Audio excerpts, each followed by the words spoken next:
The need for planning and preparation is not high on the awareness of those responsible for our public safety until disaster strikes, as we know, then they show up. Today's Lunch and Learn will focus on how we can prepare and safeguard our communities with special attention given to the most vulnerable populations, the elderly, the ill or disabled, and children. Welcome to the BLAC Appalachian Coalition's podcast entitled BLAC Remembering, where we will bring to you the heavy and the hope across the Ohio River Valley. We want to remember who we are, where we've come from. We want to speak to the oral history of what we've done, what we've achieved. We want to speak to the ills that we have experienced while also finding solutions to those problems, those issues. We want to deal with the narrative that has kept us deeply rooted in despair. Now we want to punch through that narrative and stand up and say, we are remembering our Black past, and we are rooted, and we are here to stay. Welcome to Black Remembering. We hope that you find your place, your space, and your voice in this podcast. Greetings and thank you for attending the 6th Lunch and Learn in our Petrochemical Lunch and Learn series. Today, we will talk about when disaster strikes and protecting vulnerable communities. My name is Bishop Marcia Dinkins, the founder and executive director of the BLAC Appalachian Coalition, or you can just simply say BLAC. BLAC is partnered with the Ohio River Valley and Main Street to offer this series with the intention to build our healthcare as a human right policy platform that will seek accountability for the health harms experienced by the petrochemical industry. You may or may not know that nearly 40 million Americans live within 1 mile of a petrochemical facility, and untold millions are potentially exposed to pipeline and tanker accidents. The need for planning and preparation is not high on the awareness of those responsible for our public safety until disaster strikes, as we know, then they show up. Today's Lunch and Learn will focus on how we can prepare and safeguard our communities with special attention given to the most vulnerable populations, the elderly, the ill or disabled, and children. We will also talk about how trauma is associated with disasters, but how we can see the opportunity inside of our crisis. Today, we will hear from Dr. Patricia DeMarco from Main Street, who is also a former council member, author of several books, and longtime community activist, and she's an educator. You will also hear from Bonnie Dunn from West Virginia State University Metro Area Agents, who will speak to emergency and evacuation planning and how to plan for the elderly and infirm in cases of disaster. We also have with us Jason Hallmark, who is a regional organizer who focuses on petrochemicals and pollution at Climate Reality PA. Jason will address the needs of people with disabilities in emergency planning. You will also hear from 2 individuals who will share their lived experiences. The first is Chris Albright from East Palestine, who will speak to chemical contamination and the lessons learned from this disaster. You will also hear from Gwendolyn Jones, who will speak to the impact of hurricanes and floods and lessons learned.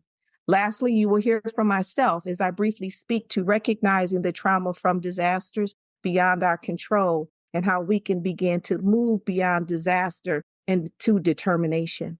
I say again that we are so glad that you could join us today.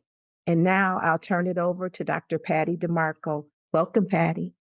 Thank you so much, Marcia, and thank you to everyone who are coming, for my colleagues and friends. I am really delighted to have a chance that we can talk about what we do. We've been talking about the origins of petrochemicals and how they affect us in various ways, but we're going to focus today on what you do when disaster strikes. The main kinds of facilities that are prone to disasters cause toxic emission incidents, pipeline explosions and spills, tanker spills and explosions from trucks and rail cars, and also contamination that results from storms and floods as it affects these facilities all around the country. What you find is that this is not an isolated kind of an option.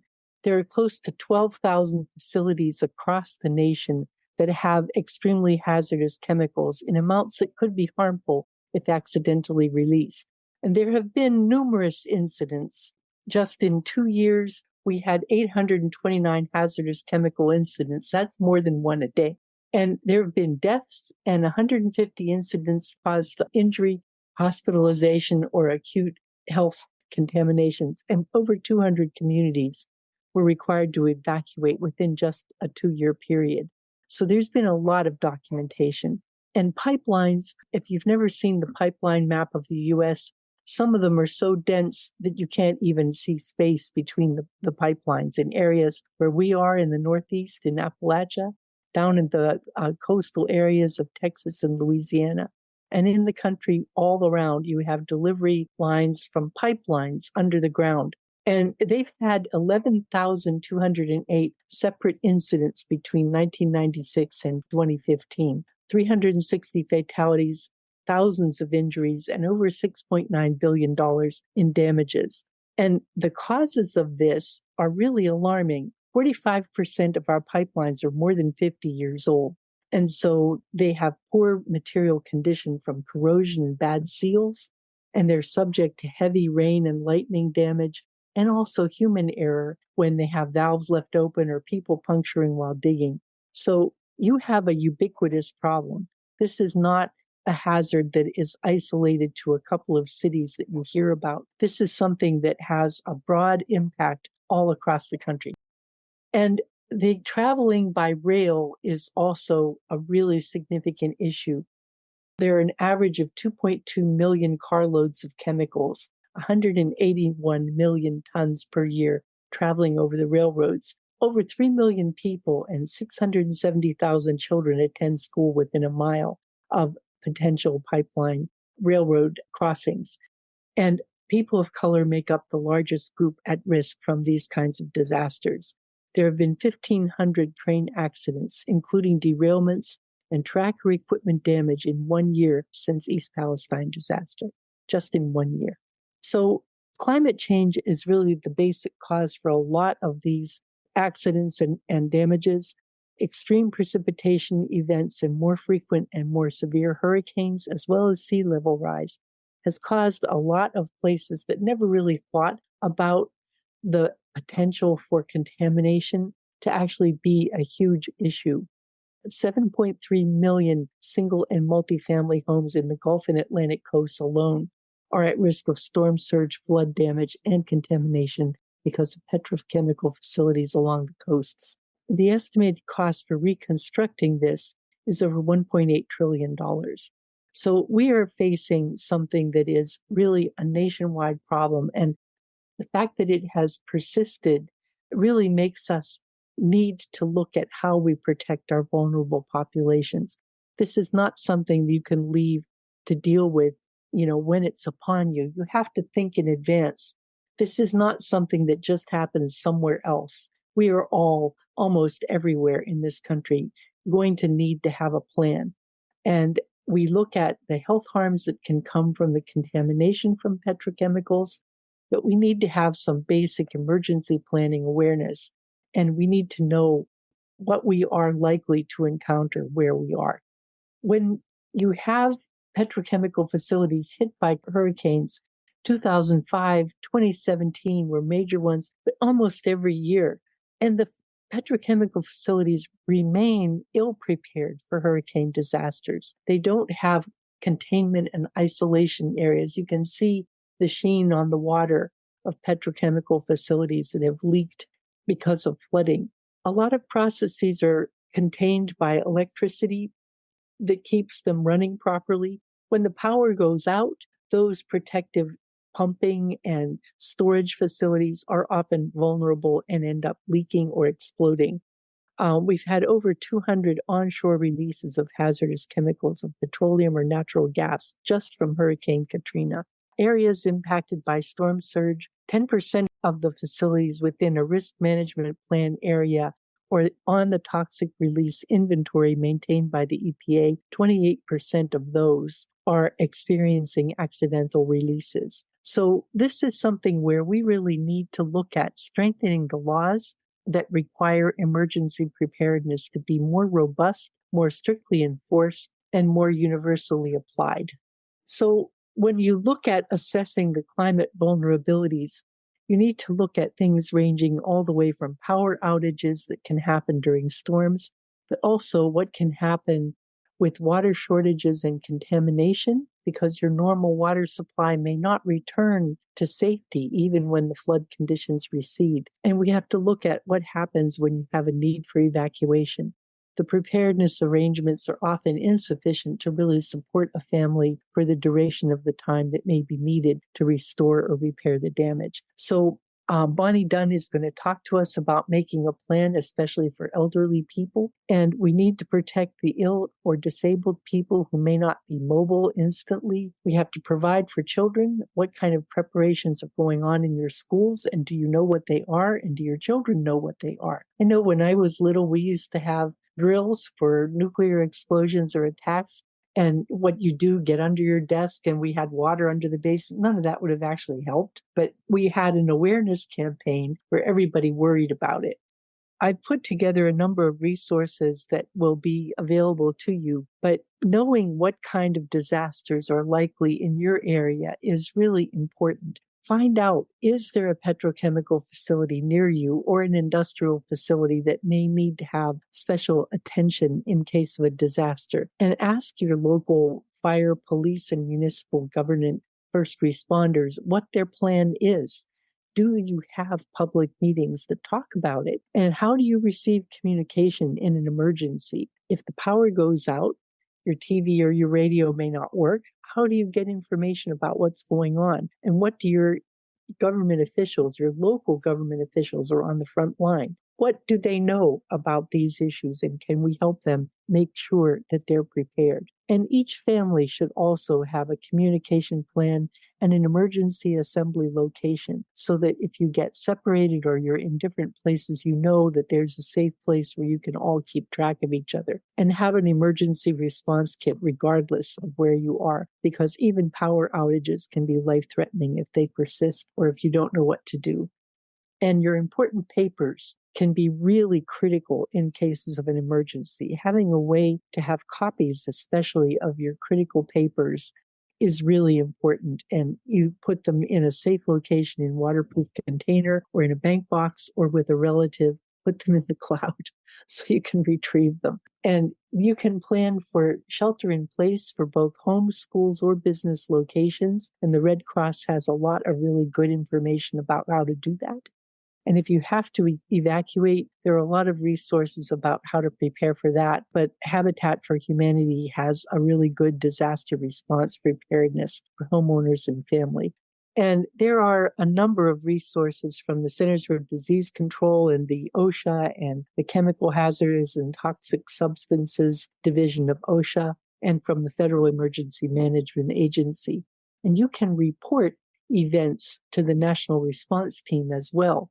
And you'll get a FEMA response center. But really, your local community is the front line. That is the most likely place that you're going to go to get and receive help. Your volunteer fire department, your police department, your local mayor, you need to have those people informed about what to do and let them know that you're concerned and that you expect to have an effective emergency plan. Find out what they do. Go to a council meeting and ask them, what do you do if one of those trains that goes less than a mile from our borough building actually has the kind of explosion or disaster that we've seen in 1,500 events in 1 year all around the country? What if it happens in your town? Do your local officials know what to do? And make sure they know that you're concerned. Get in their face and ask them for an answer. So that's where I am on this issue. We're going to hear from Jason and Bonnie in a minute. So with that, I will turn this over to Marcia for our next speaker. Yes, thank you for that information, Patty. I couldn't write fast enough. But our next speaker is Bonnie Dunn. And Bonnie, I pass the mic over to you. Thank you so much. Greetings from Charleston, West Virginia. I'm Bonnie Dunn. I'm an administrative assistant for Metro Area Agency on Aging. That's a mouthful, but we are Region 2 in West Virginia that covers 11 counties. I was invited to participate today because I'm currently implementing an emergency preparedness program in our 11-county region of southern West Virginia at senior citizen sites. These are nutrition sites. Seniors come in and have lunch, and they like occasionally to have an educational program, something besides bingo. And today they were shooting pool and a number of other things, but they've been grateful for this program we've been implementing. It's grant funded by a project through the Administration for Community Living. Our target audience is senior citizens, the disabled, and veterans. The partnership also includes senior nutrition centers, West Virginia State University Extension Service, which is a close neighbor of ours, and we are under their umbrella, and the Excite program, which is Extension Collaborative on Immunization, Teaching, and Engagement. The Excite program has been around for 3 years. The fourth session of it is the Bridge Initiative, and that is one where seniors who have limited health coverage or none whatsoever can go to a Walgreens or a CVS and get COVID vaccinations free of charge. So 9 things that we're addressing in this program. First of all, we're looking at the aftermath of the pandemic. I'm giving the participants a little opportunity to express how they felt when it was all over.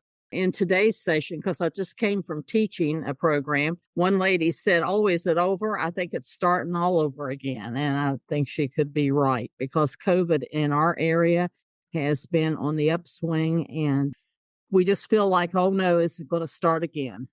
We look at their fears and for their future outbreaks, not only of COVID, but other things, trying to increase the awareness of COVID vaccine itself, just like the Bridge program where they can get those free vaccinations. And then West Virginia ADRC is under our umbrella, and they are there representing the resources that they have to offer to senior citizens. We also are identifying ways to protect them from home fires. So many senior citizens die in a home fire, and so the Red Cross and local fire departments are helping with that, providing free smoke detectors and even going into the homes and installing them for them. We talk to them about tracking information from multiple sources. So many times when seniors particularly will call a doctor or call for help from an agency, they don't really take good notes as to what the person they're talking with is telling them.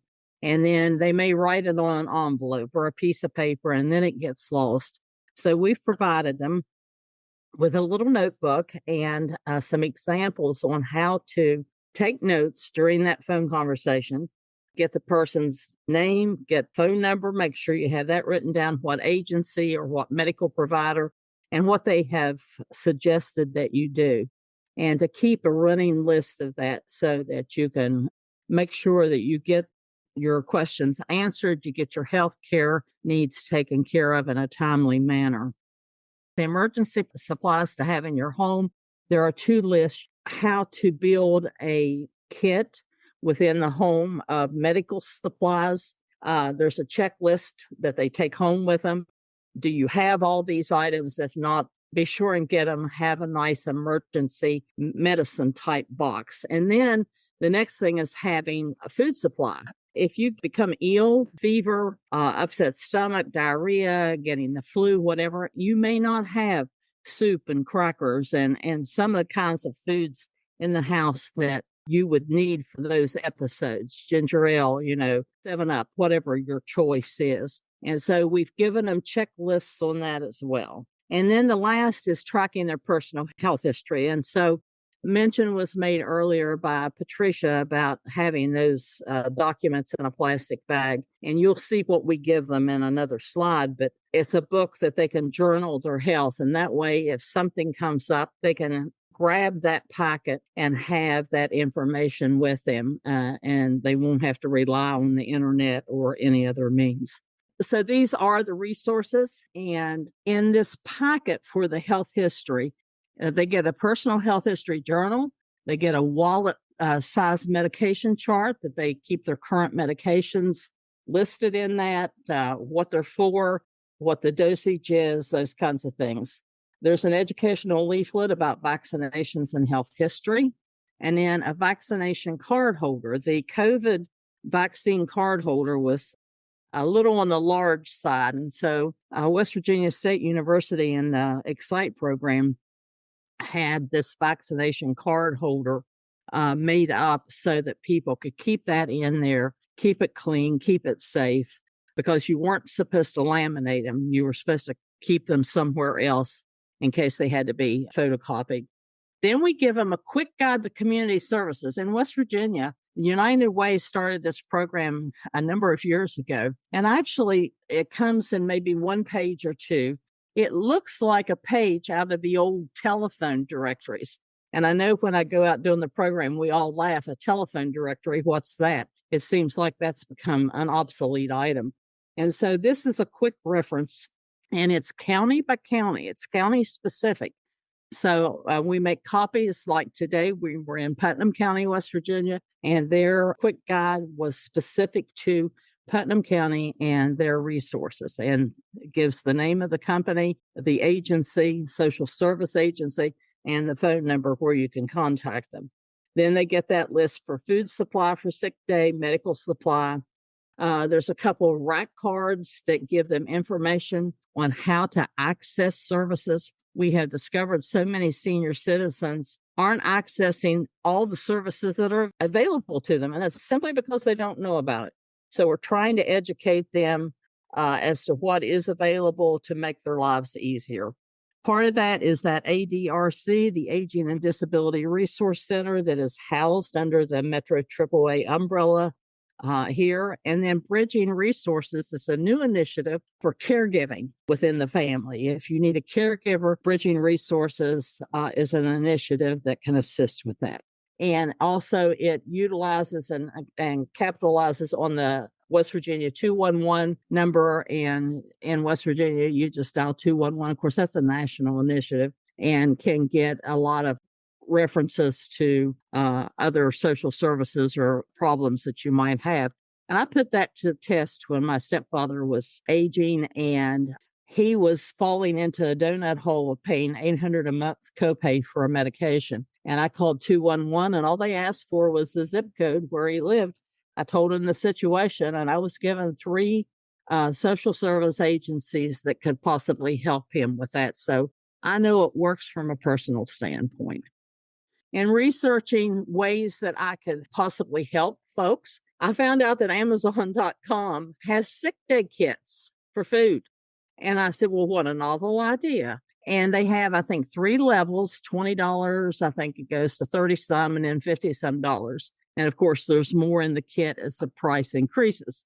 But if you have someone maybe in another town, you can't get to them, or another state, and you want to send them a box of things. And if you look at that real close, it has beverage in it. It has Tylenol. It has some crackers. It has things that would be items that the person who is ill may want to have if they don't have it on hand and if they don't have someone to go shopping for them. So I just thought that was a really neat idea to share with folks. I was watching the seniors this morning as I was teaching, looking at these lists. And, you could just see them and they had a pencil and they were going down the list. And it was like, oh, I guess I better get some of these things. So again, it's another resource to help them prepare for an emergency. What caused us? What prompted us to do this? Besides the obvious. Well, in the last 30 years in West Virginia, we've had probably more than our share of catastrophic events. And a lot of them have been around flooding and snowstorms. And when it becomes catastrophic, my definition is the National Guard comes out. And I know about 30 years ago, I was living in more southern West Virginia in Raleigh County, Beckley, West Virginia area. We had a tremendous snowstorm and the National Guard had to come in. And I recall vividly of bodies that they were pulling out of the snow. And most of them were senior citizens, folks who had tried to get out of their home and go seek help or go be with a neighbor, go find someplace that had heat, no preparation for any of that whatsoever. But 3 things have happened here in West Virginia. June 29, 2012, if you were living here in West Virginia, we experienced a derecho. no electricity. And that was quite an event because you're looking at summer months. I eventually picked up my cat, put him in the carrier, packed my bags, and I went to Tennessee to my daughter's. Not everybody had that luxury. I know folks that tried to get hotel rooms in areas within the state that the derecho had not impacted. It was mass bedlam, as I call it, because without power, we just don't realize how spoiled we are. And then on January the 9th in 2014, which clearly relates to the topic here, is the disaster of the MCHM spill in the Elk River in Charleston, West Virginia, which caused our water intake to be contaminated. And I never thought that I would find myself in my car sitting in line trying to get a case of bottled water. I wasn't prepared, and I should have known better. My stepfather always had 12 gallons of drinking water in the pantry. And I used to kind of make fun of him. Well, I don't do that anymore. But that water contamination went on for quite a while. It was pretty bad. The water had a horrible odor to it. At the time, I was working for West Virginia State University. Shortly thereafter, they asked me to write an article on how to survive with a bottle of water. I wrote the article.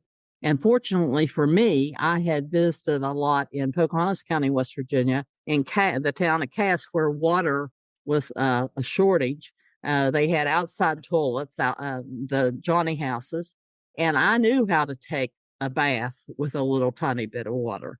Then in March the 11th, 2020, we know exactly what happened, and that was the great pandemic, of which no one was prepared for. So all of these emergencies, and the title of our program is Emergency Preparedness, What If, and then ...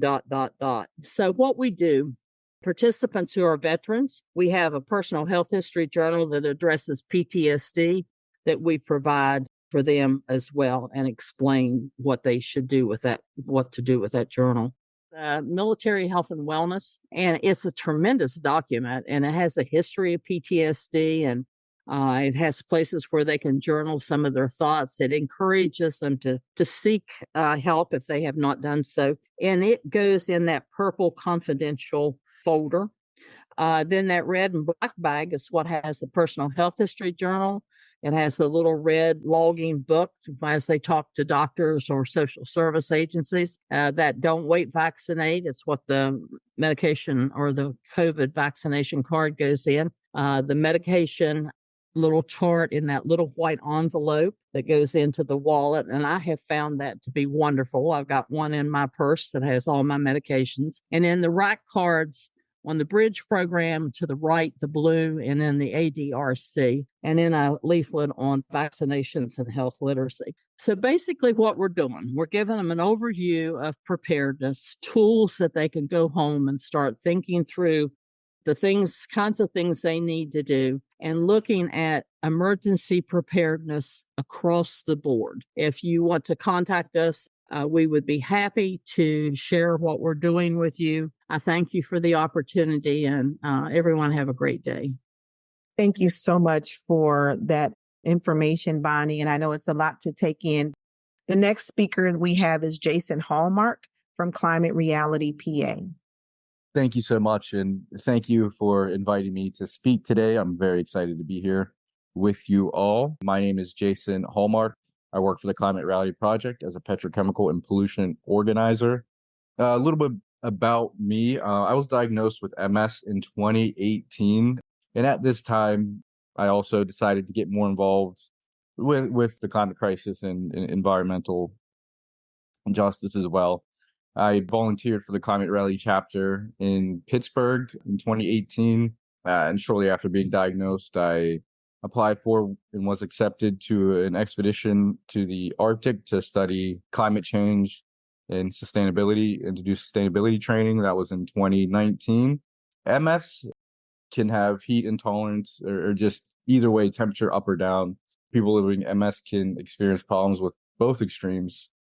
And a lot of my symptoms are worsened with heat, even as much as a quarter degree rise in body temperature can have some pretty serious impacts, including fatigue, blurred vision, loss of balance, worsening of cognitive symptoms, like concentrating, memory. I get very numb as well. Walking definitely becomes a lot more difficult. Of course, with the changing climate and becoming warmer, this can be difficult. But what really made me think about this was in 2020 during a heat wave in Western Pennsylvania.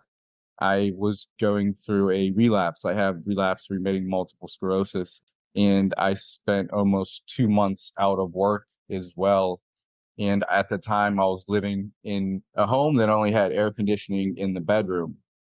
And it got to the point where I was spending almost all of my time in the bedroom.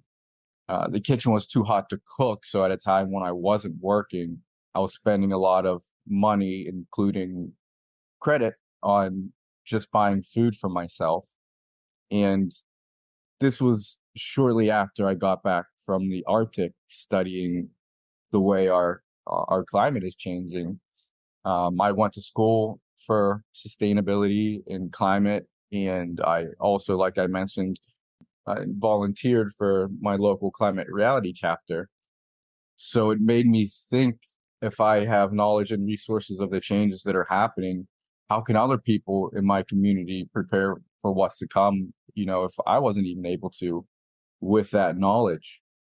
So I decided to really dive into the impacts that the changing climate does have on people with disabilities, and the numbers were pretty striking. One thing I did notice, even when I bring this up, is there's always more of a push to make events more accessible, which I think is great. It's a very good first step. But something I also noticed, that the movement itself is not very accessible. Like this, how can you have a seat at the table if you can't get in the door? This was energy minister who was left out of first day of discussions during COP, the Conference of the Parties, COP26 in Scotland, which is, of course, the big global gathering to discuss what we're going to do about climate change. That really made me think, like, the events need to be accessible, but the movement itself needs to be accessible. Disability rights are a climate justice issue. People living with disabilities are disproportionately impacted by disasters. I've seen different numbers, but a lot say up to 4 to 5 times more likely to die during a disaster if you are disabled.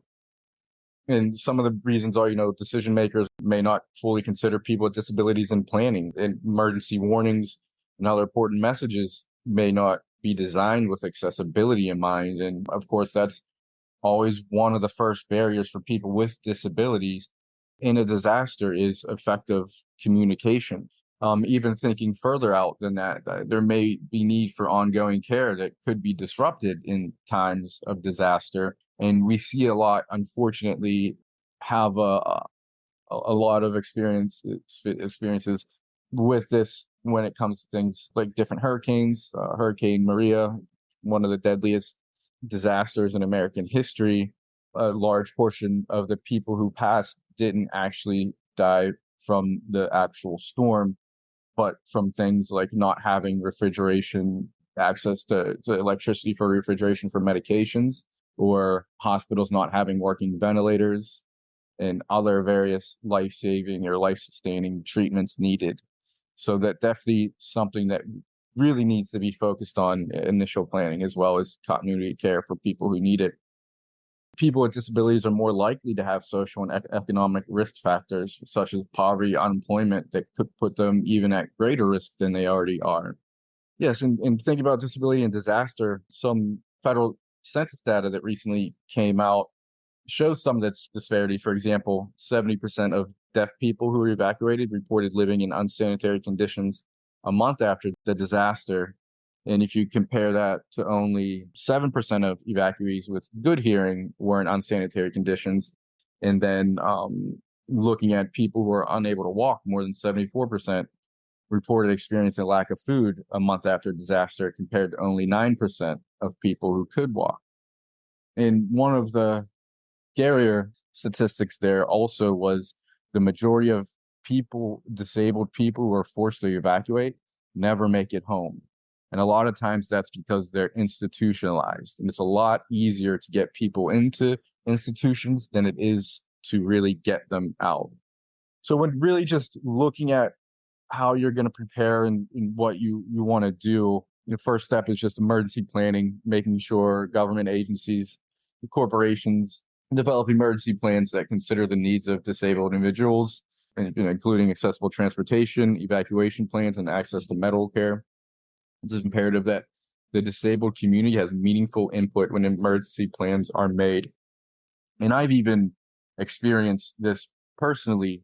I think it's great that there is a plan that I was offered to look at after it was already written to make sure that it was accessible to people, which is great. I really appreciated that. But my thoughts were, if you included somebody from the beginning, then you wouldn't have to ask somebody and you wouldn't have any of these issues. So just having the people be involved from the very beginning of planning is essential. And of course, communication, like I mentioned earlier, providing clear and accessible information about emergency procedures and updates are critical to ensure that disabled individuals can make informed decisions about their own safety. Shelter and housing. Disabled individuals may need specialized housing and shelter that meet their unique needs. The government should prioritize the development of accessible and inclusive shelter facilities.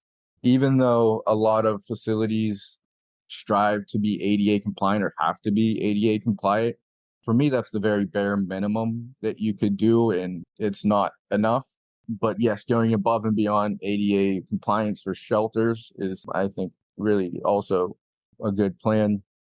And of course, support services. Additional support may be required during and after disaster, including personal care, medical care, mental health support. So all of these should be prioritized to all of them who need them. And that's not just for disabled people in the disabled community, but I believe that that should be for everybody as well who would need these services. And community outreach is a huge, huge part of this. Like we've heard earlier, the people, really, the first responders are your community. And I say a lot of the times, especially for people with disabilities, the people first responders normally are their families, their neighbors, people who know them and know their situation.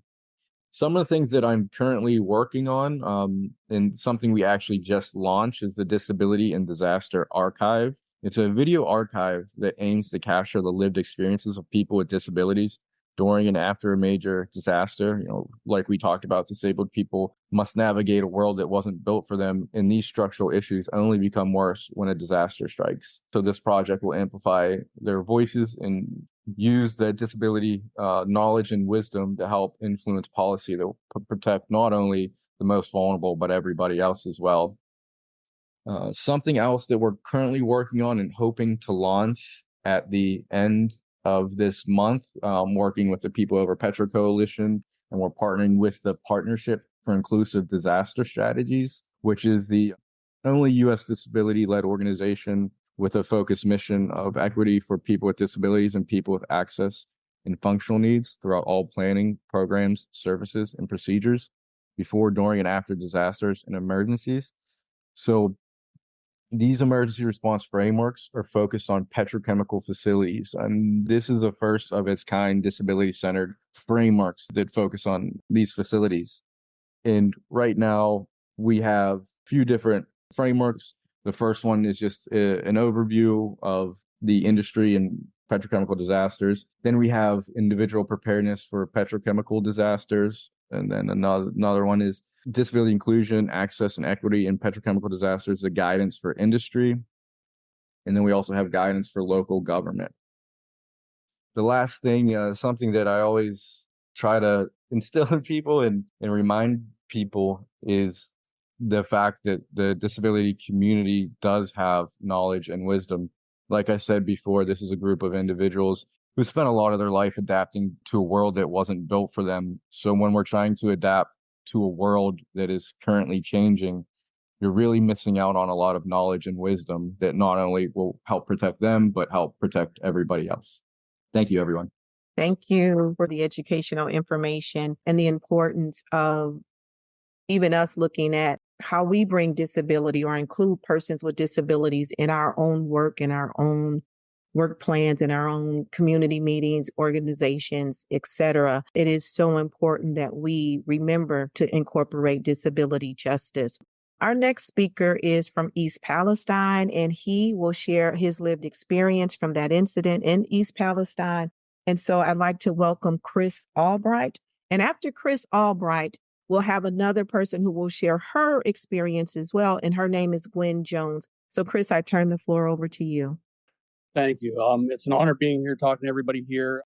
I am from East Palestine, Ohio, where in February of 2023, we had a toxic train derailment which dumped millions of gallons of toxic chemicals on our town. I have some stats here. There were 52 total cars on that train. 17 of them were completely burned. 15 of them were impinged, which means they had fire around them, which could have, been burned and everything. Some of the things that were on that train, obviously one of the bigger ones that contaminated. So a tank car on there that had pizza dough flour. That's harmless. It is until it's ignited. Once it ignites, it becomes a completely different structure and is very toxic. There was a lot of them that were on there that seemed harmless, but are actually very, very toxic. The night of the derailment, we had no idea what to do. They came here and evacuated us at 10:30, 11 o'clock at night. We didn't know where to go. We have pets, we have kids, we have all kinds of different things. With that being said, since then, I have definitely tried to have some things in place here for disaster preparedness. Plastic sheeting. If you're stuck and you can't get out, plastic sheeting and duct tape to put over your windows is something you should definitely have, because that will try to keep everything inside in and all the bad stuff outside. Radio, with a crank radio to keep informed on what's going on, because if the power's out, you can't get onto the internet, you can't use your phones, you can't watch TV. Since the train derailment happened here, our lives have completely changed. Yes, we were unprepared. I mean, nobody prepares for a toxic train derailment. That's not something you really think is going to happen. Since the derailment, I have developed congestive heart failure, which turned into severe heart failure from breathing in those chemicals. My wife has high blood pressure. My one daughter's experienced nosebleeds. My youngest daughter, who was 8 years old, well, she was 7 when it happened, but at 8 years old, started menstruating. A lot of those chemicals that were in that train affect reproductive organs. Our government isn't doing anything to help us, so we need to help ourselves and help each other. I'm very proud to be a part of this today and talk about this, because when there's nowhere you can turn to us. You can turn to your people in your community. You can turn to your friends, your pastors, your priests, your neighbors. Everybody around you is going to, want to try to help out. And I've definitely learned that. I've been talking with people across the country about this. And one of the things that really gets me is this all could have been prevented. They didn't need to do anything that they did. The vent and burn, the controlled release was not necessary. The tankers were actually pulling down. They did that to keep the tracks moving, and it was all profit over people, and they sacrificed us. And I've also been learning too, since the derailment, how many different places around this country are now sacrifice zones. You look at Toledo, Ohio, with the algae blooms in the water, and Pikestown, Treasure Island, Hunters Point. There's all kinds of places across this country. Baltimore with the train derailment they had there. It's out of hand, and we really need to do something to hold these people accountable. And we have to unite. Not one person, not one group is going to be able to do it. It's going to take all of us together as a unified front to handle this and make these people see what's going on and hold them accountable. Please feel free to reach out to me with any questions, anything you have. I'll be more than glad to offer any advice or insight that I possibly can. So with that, I'll turn it back over to you.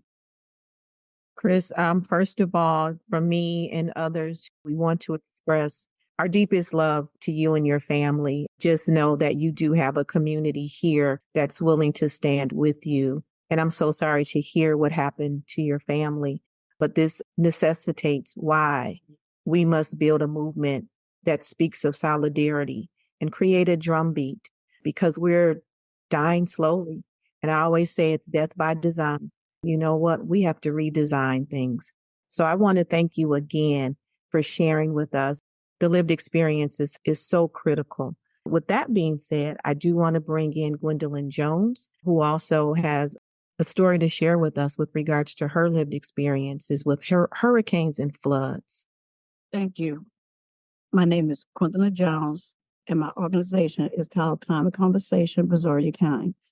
I want to thank the Archbishop for inviting me, and I also want to thank the guests for attending to want to listen to what I have to say. Things are not normal anymore. I grew up in Freeport, Texas.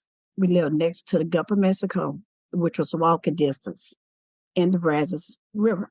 Hurricane Carla was the strongest storm that has ever hit Freeport, Galveston on the Gulf of Mexico. It was a Hurricane 5, 175 miles per hour. Bear came in. There was no emergency plan. There was no evacuation, which they normally evacuate senior citizen or people with special needs that needs to leave the area. There was nothing. And everyone woke up to a world that we never experienced before. It reminded me of Katrina. We had no gas. There wasn't enough food because it was on 2 places open. No ice, no power, no nothing. No government assistance, no National Guard, no state or city officials. It was just us. And it was traumatizing. And even the hospitals were shut down. Texas has 54 counties. Texas is a big state. Bear affected, I want to say, between 34 and 36 counties, which were all disaster areas. We had debris everywhere. I'm in the country, big trees. Everything was just all out of whack. And I saw a trailer, and the front part of the trailer was wiped completely out. Never said anything about who was in that trailer, who lived in that trailer, anything. Power lines was on the ground. It wasn't the rain that we experienced in Harvey. It was the wind. And I was told the wind was clocked at 100 miles per hour. And the reason why I'm saying this here is because during the time of Harvey, the water wasn't as hot as it is now. Harvey was a 5. This was a 1. It was a tropical and just turned to a 1. It came between Matagorda County and next to Matagorda County, Missouri County. When that storm came through, during Carla, Hurricane 5, we went to Houston and stayed. This is a 1, and it affected 34 counties. What I'm saying is that we no longer live how things were last year or year before last.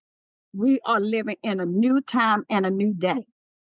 And it's drastic and it's life-changing.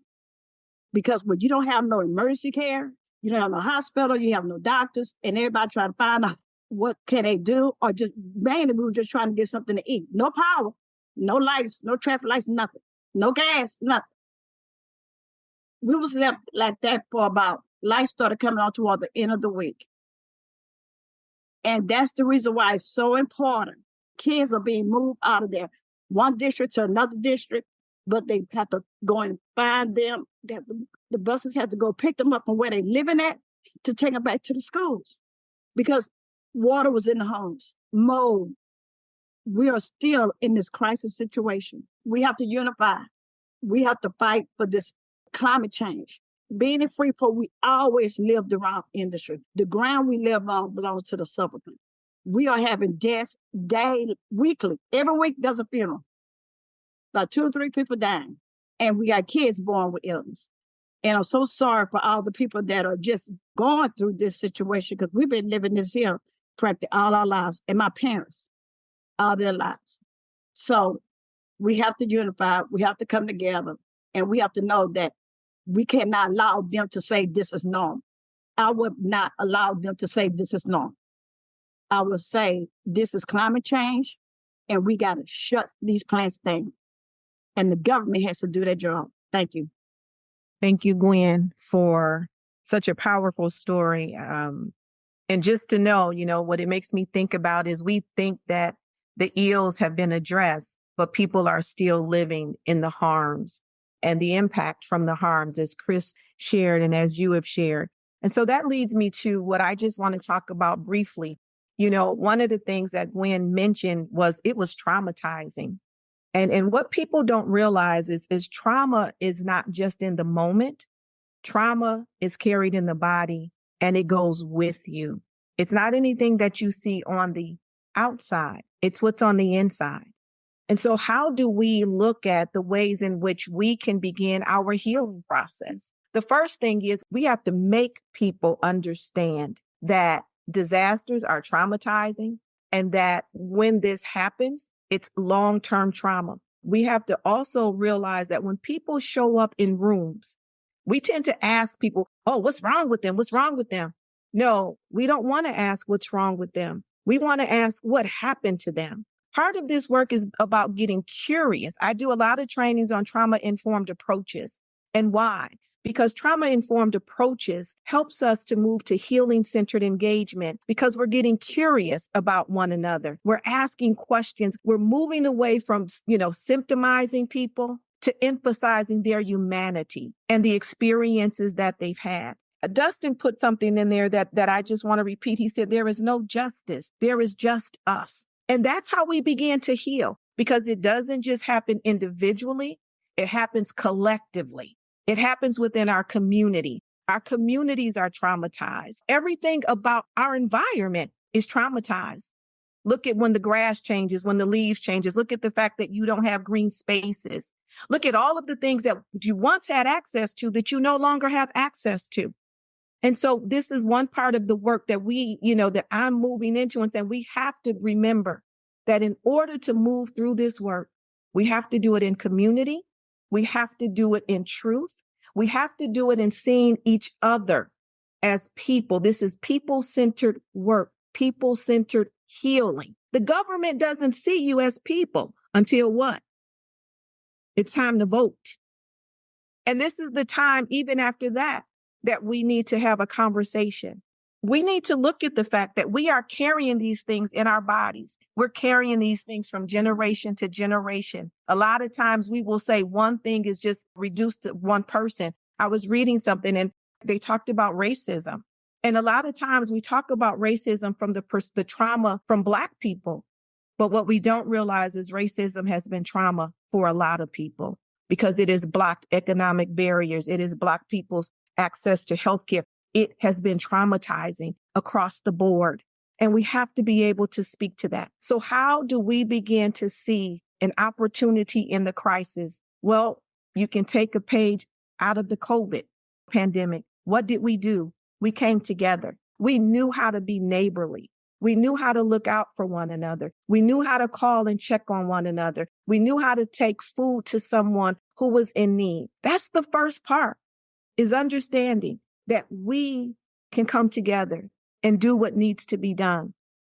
That we are the ones who's going to do it. Because if we don't, who will? If we don't tell it, who will? If we don't show it, who will? If we don't build the power, who will? If we don't lift up our voices, who will? If we don't speak to our traumas, who will? And so that's how we begin to heal. We begin to reveal what's going on in our communities. We begin to reveal what's going on in our families, because you cannot heal what you don't reveal. And that's the way that we move out of trauma, not quickly, but slowly.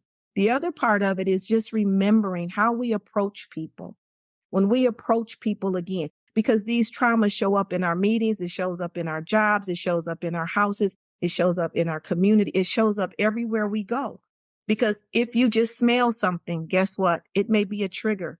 And the truth is, some of us have been through so much disaster, so many disasters, we've normalized our trauma response. So another part of this is really getting in touch with yourself, getting in touch with you, building the community that we need, making sure that we are helping one another, making sure that we're talking to one another, making sure that we are taking just the small steps so that we can move forward. Because small steps can be making that family plan, making a community plan, going to your elected officials. That small step can just be knocking on somebody's door and saying you're all right. That small step can be us standing with Chris, and helping to build. making sure they're all right. That small step can be with Gwen. That small step can be centering their voices and not us speaking for them, but speaking to them and allowing them the space to share their stories. I really hope this kind of hit home with you to demonstrate that there are so many things that we overlook. We overlook people with disabilities. We overlook the fact that people who are blind, people who cannot hear, people who are bedridden, there's so many things that we overlook in this work. So I hope today helps you to have a keen awareness and a laser focus with an intention that you will connect with someone else. You will connect with another one of these groups, because that's the only way we're going to build the collective power. That's the only way that we're going to overcome. That's the only way that we can declare and decree that we are overcomers. So I have a question to ask you today. This is our call to action. I am a commitment to making an emergency plan for myself and to talk to those in my community. If you can be a commitment to that, and why do I say I am? Because when you say I am, you're embodying that. It becomes a part of you and your intention. I want to say thank you to all of our speakers. I want to say thank you to Ben from Orvie, call him Ben of all trades, because he can do any and everything. And that's how we see him, and for his continued support with our logistics. I want to thank, the BLAC staff and all that they do. And I also want to thank those of you who joined us. So if you want to learn more about BLAC, you can go to our website, blackappalachiancoalition.org. Also follow Orvie. Orvie has a lot of information on their website. There's reports that you can use. There's things that you can take and begin to build out. I want to thank Dr. Patty DeMarco, because Patty has been so supportive in everything I would say that I've done and in the vision of moving BLAC forward. And you can support her by going to her website and if she has any social media platforms. But again, I want to thank you for joining us. I want to thank you for being who you are, for standing up in your community, because I know that this is both hard work, but you can put your hand over your heart and say, this is also heart work, because we are meeting heart in heart. And you know what? Hand in hand, and you can extend your hand out and people will know you are not alone in this work. And just have a wonderful day, a day as wonderful as you. Imagine the day that you want to have and then live it and lean into it. Thank you for coming.